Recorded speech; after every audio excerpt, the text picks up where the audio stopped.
I'm happy to present our working at Adyen, the balance conversation. Um, so the idea of it will be that it now disappeared. Cool. Can you still see it? No, yeah, now yes. Okay. Well, we're gonna have to work on it like this. Technical problems. All right. So first of all, who we are. I'm Iker Uranga. I'm an HRBP and diversity recruiter here for Adyen. And joining me is also Marta. Hey, Marta. yeah, I'm Marta. I'm a tech recruiter in the working to build the Madrid Tech Hub. Yeah, nice to meet you all. Yeah. So first of all, we thought it'd be good to kind of get an idea of what Adyen is. We're a financial services, fintech, payment processing provider. I think we fall under a lot of different categories, but ultimately, the reason that we exist is because our founders, Arno and Peter, they realized that the financial services industry was really run by stewards at a certain time. There was a lot of things that happened because of legacy, and they found the current system in place to be somewhat inefficient. They thought that the structure in which it was operated had too many barriers to entry. There was too many complications for it, and they felt that as time is evolving, our customers are always getting more and more control, and they want faster processing, and the merchants want their money quicker, right? So this is what the original value chain used to look like. Each one of these categories essentially was owned by a different intermediary company, which means that for the merchant to be able to process its full payments, it typically had to have a contract with one or more companies for each individual pillar of this process. So at the beginning, what Adyen decided to do was to essentially take as much of the process as they could and centralize it under one platform. At the beginning, we originally had the gateway, risk management, and processing and acquiring. We actually have an acquiring bank in several of our countries, which is something that's quite unique and has really helped us expedite this efficiency.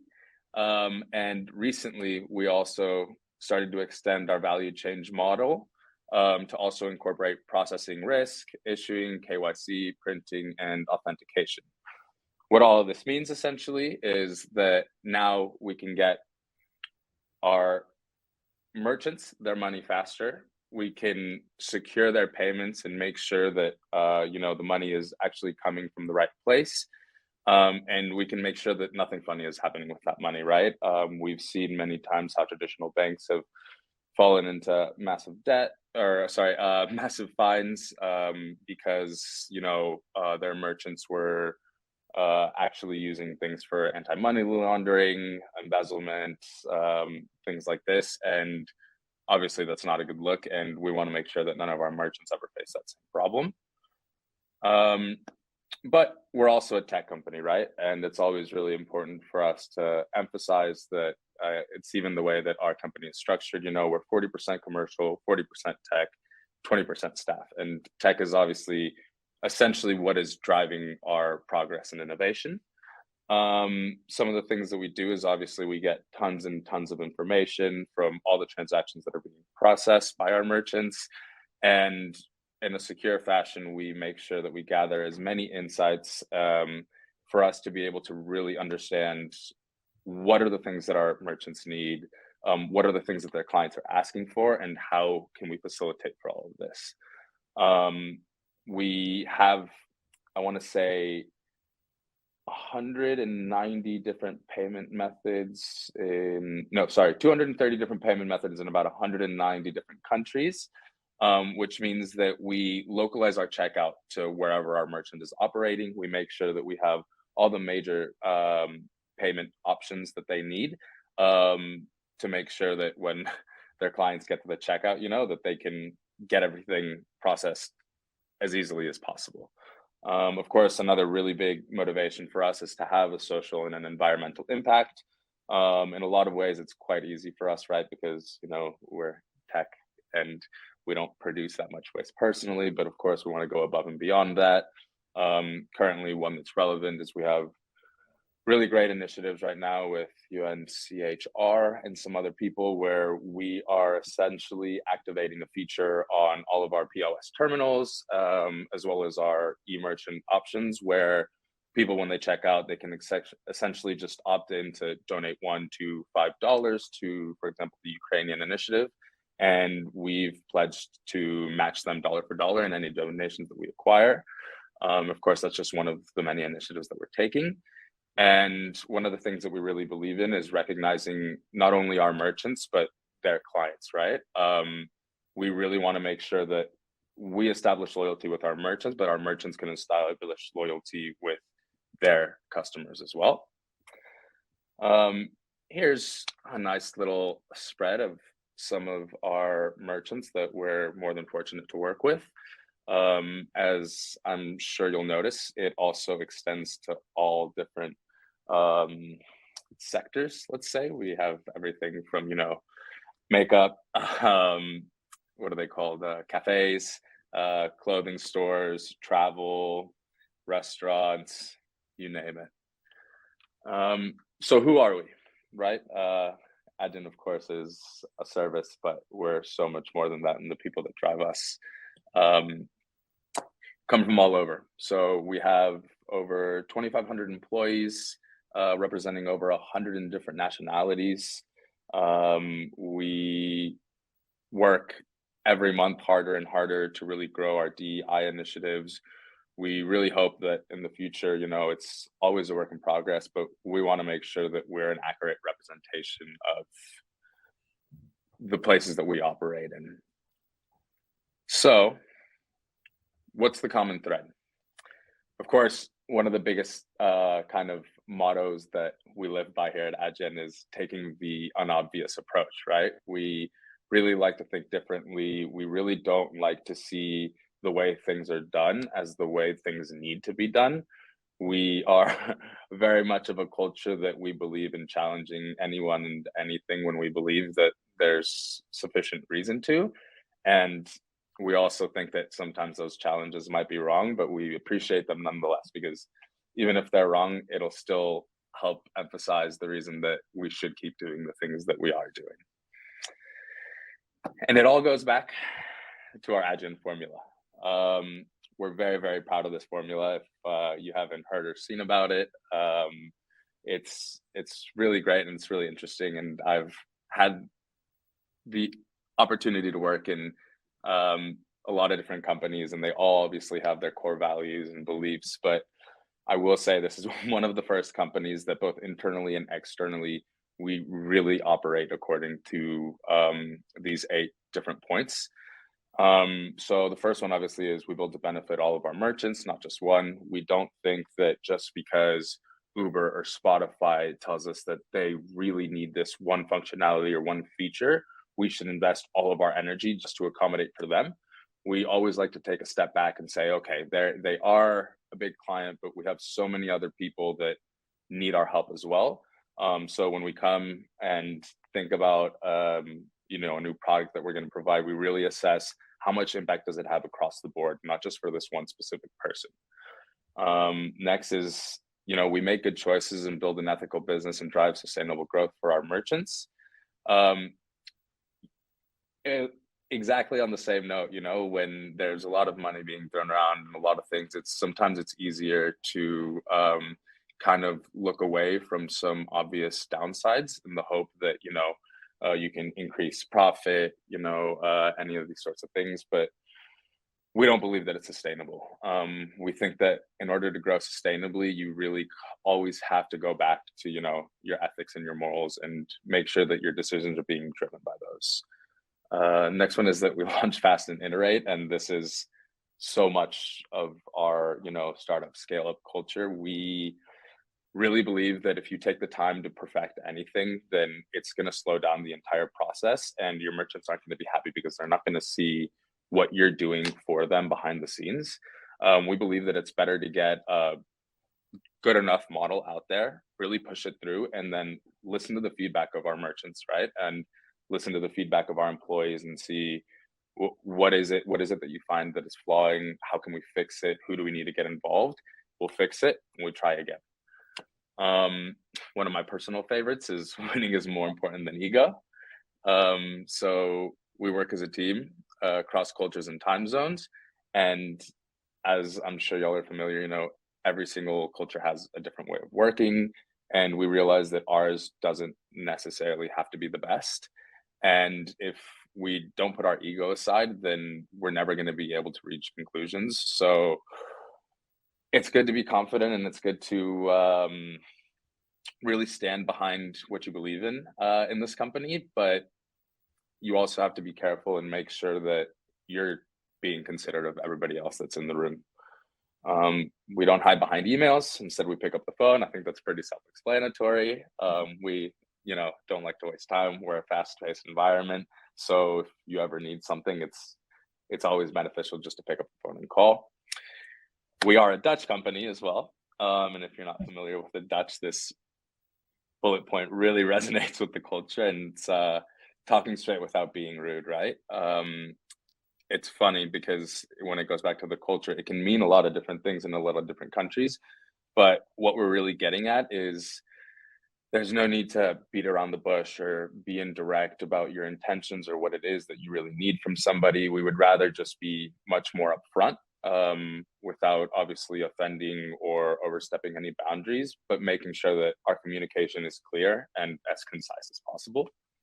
And we include different people to sharpen our ideas, right? This is why, one of the many reasons why DE&I is so important to us, because it's so easy for a lot of companies and their cultures to really fall into this like-mindedness and cultish mentality. And the only way that you can really avoid that is by constantly making sure that the people that are working with you and the people that you're working for are different. They have different perspectives, different values, different ideologies. And that's really what brings these challenging voices through, as long as you, of course, provide the right environment for them to speak up in. And yeah, we create our own path, and we won't be slowed down by stewards. This goes back to the reason that Peter and Arno really started the company. It's because it's sometimes people think that just because there was great success in one form of doing things, that it's all of a sudden a prescription for anybody else operating under the same assumptions. And time again, we've seen that that's just blatantly not true. There's always innovation and adaptation that can be done. So we're always looking for it. Now, to go to kind of the general topic of what this talk was about, promoting a work-life balance, right? We believe that, of course, what work-life balance is and means is so different from person to person. It really is subjective. So we adapted it for the individual, right? And we can see this, first of all, in actually one of the most recent benefits that we launched, and our rewards team did an amazing job on, Adyen Plus. I was talking to Marta and debating if I should put anything more on the slide, but she decided that she thought this blank screen was actually fitting because it really represents the ideology behind this benefit. And essentially, we were thinking about, okay, what can we add to really help people, change their lives in a positive direction? Of course, we threw around, different gym passes, more contribution to retirement funds, anything like this. You want to buy a bike, whatever. We don't know. For everybody, it's different, right? You need more child support money, anything like this. That question is really up to you. So we implemented this unobvious benefit. And the Adyen Plus essentially gives every single one of our employees in all of our countries the equivalent of 1,000 euros buying power every single month for them as a benefit. And what they get to do with it is up to them. The only rule essentially is that they use it on themselves. So do you think you need more Oh, you think you need a massage every week? Great. There's the money. Go So get a massage every week. You want to travel? Fine. I think 500 or sorry, 1,000 euros gross will get you to a lot of places, right? And we really just think that it's the easiest way to make everybody happy and everyone make sure that they are more supported in the way that they deem fit. yeah, Um, yeah. it's also aligned with our like values and the way we think we should like approach, and we believe in we should deal with or treat our employees. So it's each one like face different situations worldwide. They are like in different states of their life, so this also like is aligned with that. So in some moment maybe for you it's important, as Iker was saying, to go to have a great gym member pass, or to buy a house, or to do a massage, so go for it. Some people, maybe you move forward and then you are thinking to buying a house or having children and you need nursery tickets or these type of things. So that's the idea behind Adyen Plus, to be also going through and being adaptable to your own path in life. So yeah. Yeah, exactly. Thanks, Marta. The next thing that's also a benefit of ours, of course, is normal course of life. So when we were also adapting our original benefits, we realized, like you can set a lot of conditions and procedures into kind of how you operate, considering, what different employees might have coming up in their life. But no matter how much time and effort you put into it, there's always going to be different circumstances, different situations, right? One that's, I guess, rather morbid, but something that's just something that I've been relating to recently that's been going on, is, let's say you have a death in your family, right? Well, if my grandfather passes away, maybe I wasn't that close to him, but it impacted my family. So I feel like I need to go be there for my family and whatnot. Um, but for another person, it might be incredibly meaningful. It might have been their closest parent, or sorry, their closest guardian or supporting figure in their life. And of course, that can have so many different connotations and an impact on an individual. So we decided, instead of setting one procedure, we really want to have this philosophy in our benefits that will work with you.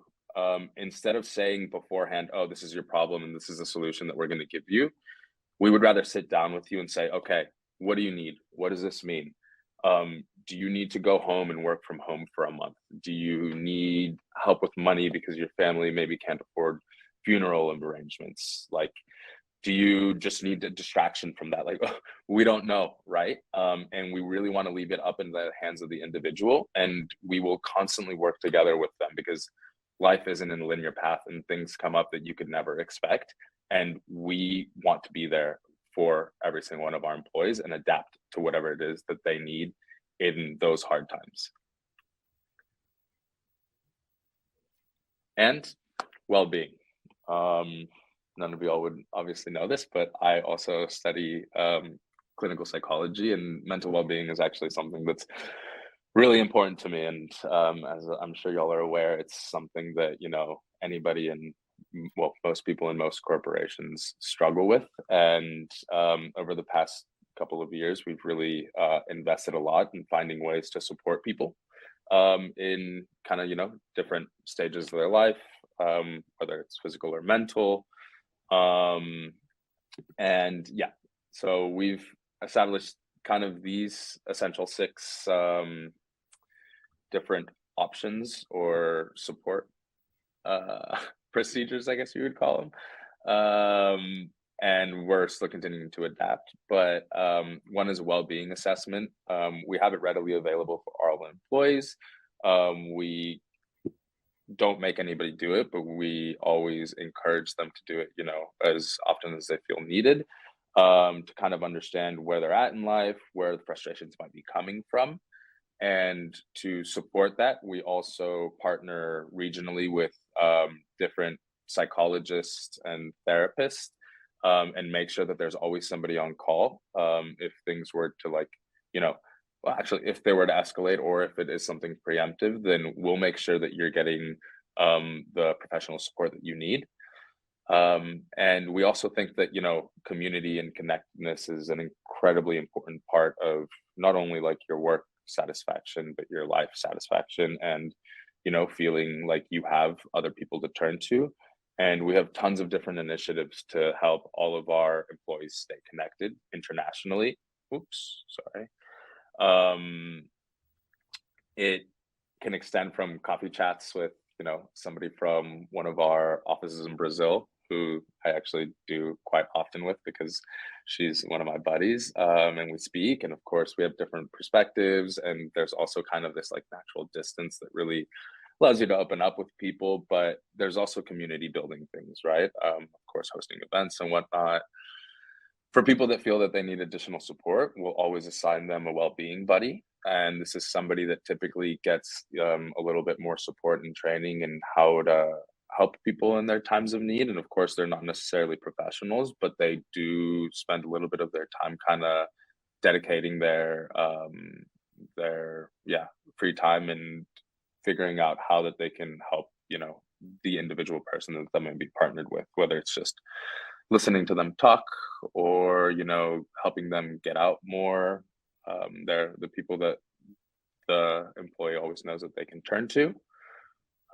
Continuing education is also very important for us across all domains, but we've also invested in a library of different master classes and webinars that can kind of help people break down different challenges that they might face.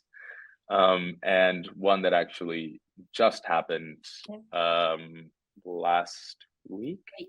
Yeah. Yeah, last week was our recharge week. So once a year, we do this recharge week, both as an opportunity for people to disconnect, but also just to have like a reminder around mid-year about the importance of your personal well-being and the distance that you need to have between your work and your life, and making sure that, that balance is what you need it to be.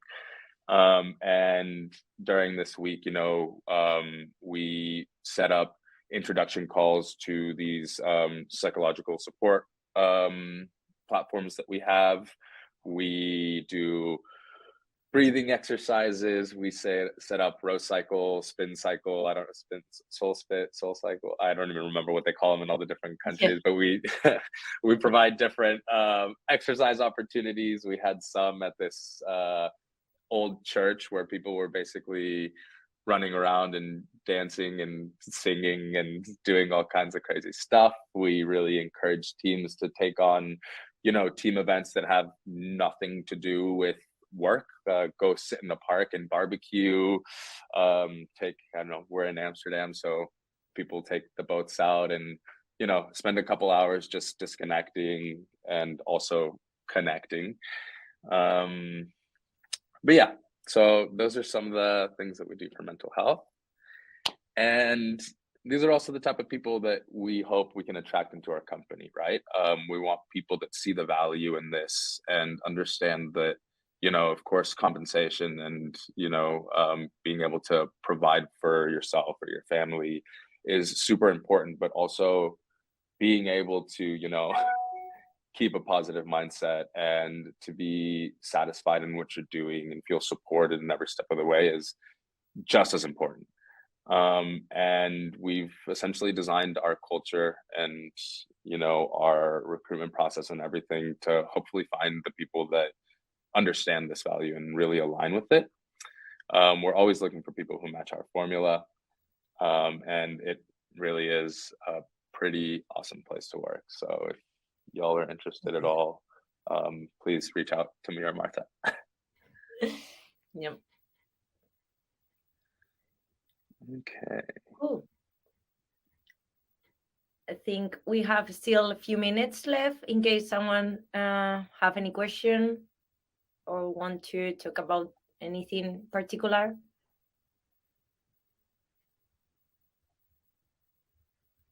Yeah, I'd also love to hear if anyone has any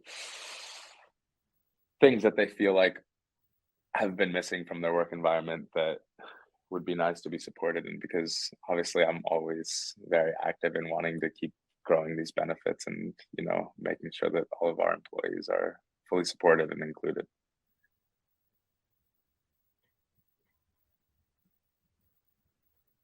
Marta, do you know?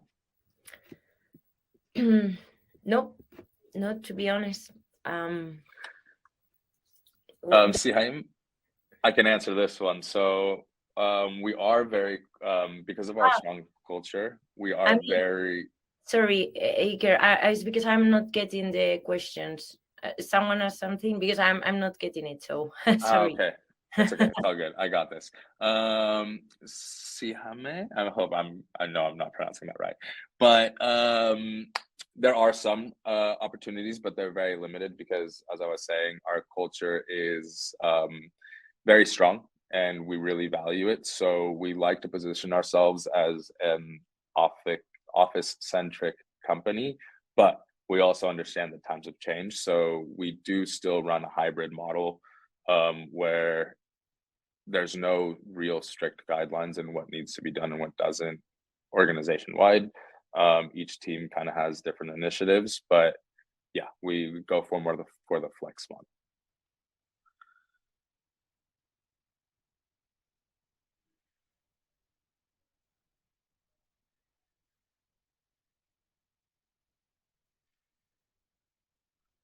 Okay, well, it looks like our time is pretty much up, but I appreciate everyone coming in and having a listen, and I hope you enjoyed this presentation.